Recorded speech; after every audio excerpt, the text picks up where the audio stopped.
I woke up this morning, July 11th, 2010, and it dawned on me that I should probably get a record of FRAUD on Leonard Golightly Marshall's prediction that Armageddon starts on this very date.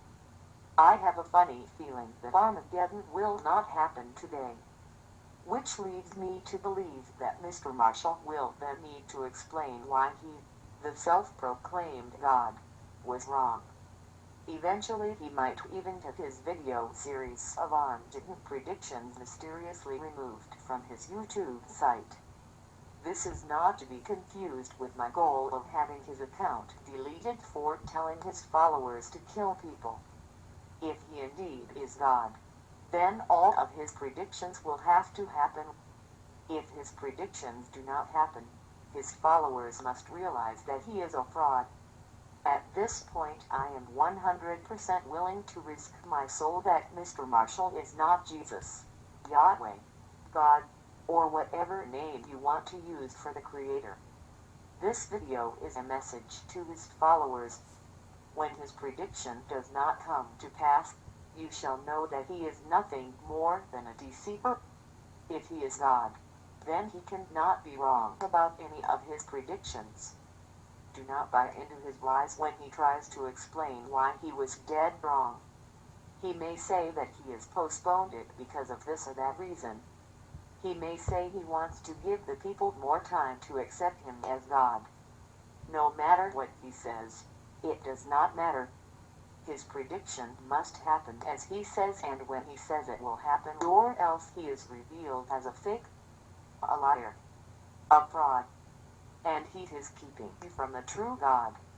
Flee from this evil man and the true God will accept you. But if you refuse to heed this warning, then you may not have a chance for real salvation. If his prediction happens today, then you were right and he may well be something.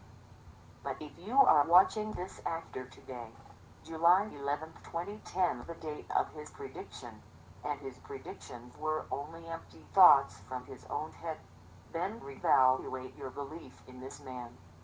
I must stress that all of his predictions must take place and start today, or else he is a fraud.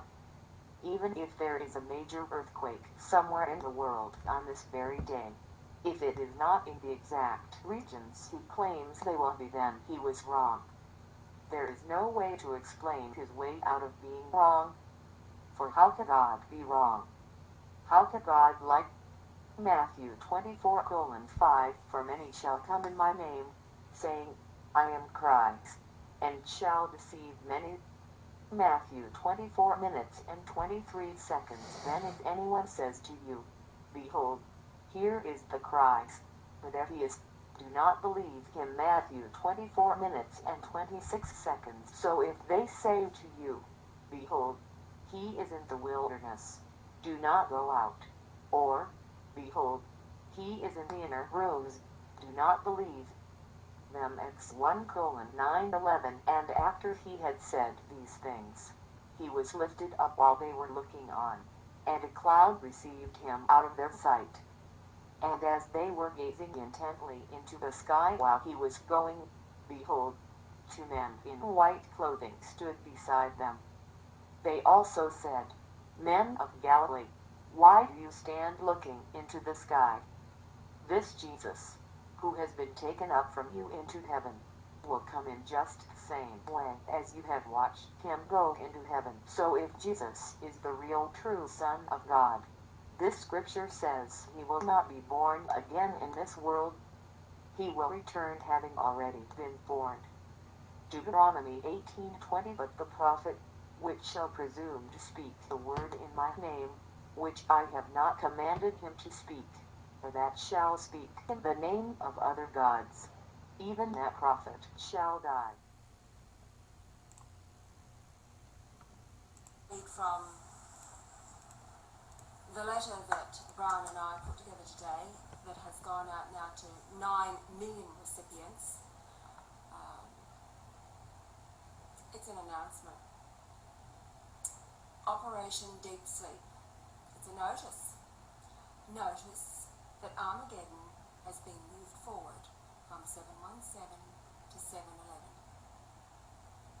That's 7 days from tomorrow, Australian time. On that date, a solar eclipse will occur directly over the Gulf of Mexico, precisely 19 years after the 7-minute totality of 1991, when the Illuminati came up with the plan to destroy America. The plan of Lucifer is to deploy the HARP beam to hit the water molecules above the Gulf, raising a low-pressure air pocket up into the stratosphere. The low pressure will be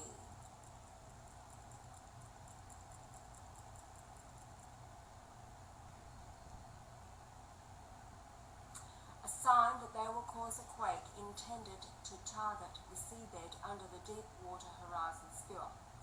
At the same time, a West Australian deep earth sonar test will be deployed in conjunction with HARP.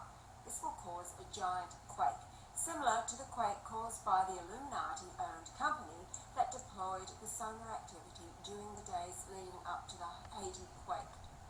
At the end of June 2010, the West Australian government granted a licence to the same Illuminati company to resume sonar exploration. This will be used again in conjunction with HARP, causing a quake under the Gulf intended to split open the ocean floor, releasing the explosive gas bubble that has been building up under the Gulf of Mexico, which is now estimated to be approaching 100 miles across and a height of 600 feet.